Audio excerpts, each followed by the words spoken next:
Assalamualaikum dan salam sejahtera. Saya Dr. Nik Hafiz dari Jabatan Kesihatan Negeri Kelantan. Adakah anda semua tahu tentang penyakit tangan, kaki dan mulut? Penyakit tangan, kaki dan mulut ataupun lebih dikenali dengan hand, foot, mouth disease selalunya menjangkiti kanak-kanak berumur 10 tahun ke bawah. Namun begitu, ianya juga boleh menjangkiti orang dewasa. Kebelakangan ini, berlakunya peningkatan kes yang tinggi dan ianya semakin menular di kalangan komuniti. Penyakit HFMD adalah disebabkan oleh enterovirus dengan majoritinya Coxsackie virus A16 dan enterovirus 71. Penyakit ini selalunya berlaku di kalangan kanak-kanak dan merebak dengan cepat. Jangkitan ini berlaku disebabkan tidak mengamalkan kebersihan diri yang baik dan berada di tempat atau persekitaran yang sesak. Penyakit ini dijangkiti melalui kontak secara langsung dengan pesakit melalui lelehan hingus, air liur, najis pesakit dan cecair lepuh. Kebanyakan kes penyakit ini tidak serius. Simptom atau gejala jangkitan penyakit ini adalah ringan, iaitu demam, ruam melepuh pada tangan, kaki dan juga ulcer pada mulut atau lidah.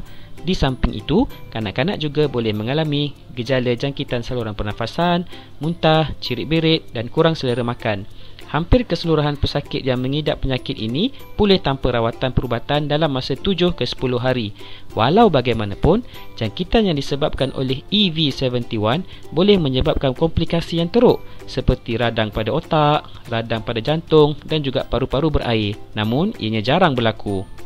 Sekiranya anak anda dijangkiti dengan HFMD, sebagai ibu bapa, anda haruslah peka kepada sebarang perubahan dan dapatkan nasihat doktor sekiranya anak anda menunjukkan gejala letih dan lesu, tidak mahu minum atau makan dan juga muntah berterusan.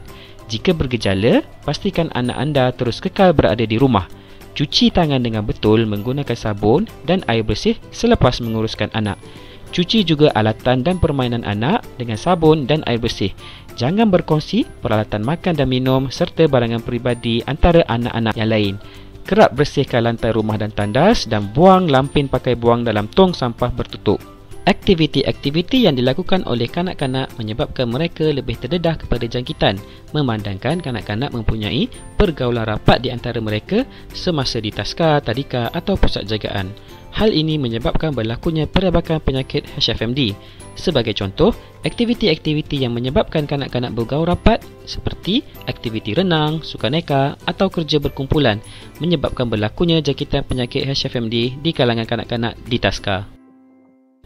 Kanak-kanak di taska, tadika atau pusat jagaan juga berisiko untuk mendapatkan jangkitan HFMD sekiranya berkongsi tuala, sudu, garfu dan juga peralatan kegunaan yang lain. Perkongsian barang peribadi ini boleh menyebabkan kanak-kanak yang sakit menjangkitkan virus ini kepada kanak-kanak yang sihat melalui cecair lepuh atau air liur. Selain itu juga, peralatan atau barang permainan yang tidak dijalankan disinfeksi secara berkala berisiko untuk menyebabkan berlakunya perebakan jangkitan HFMD. Pihak pengusaha taska, tadika dan juga pusat jagaan kanak-kanak disarankan supaya menjalankan saringan di pintu-pintu masuk ataupun gatekeeping setiap hari sebelum sesi persekolahan bermula bagi memastikan kanak-kanak tiada tanda-tanda jangkitan hand, foot, mouth disease sebelum mereka dibenarkan memasuki premis.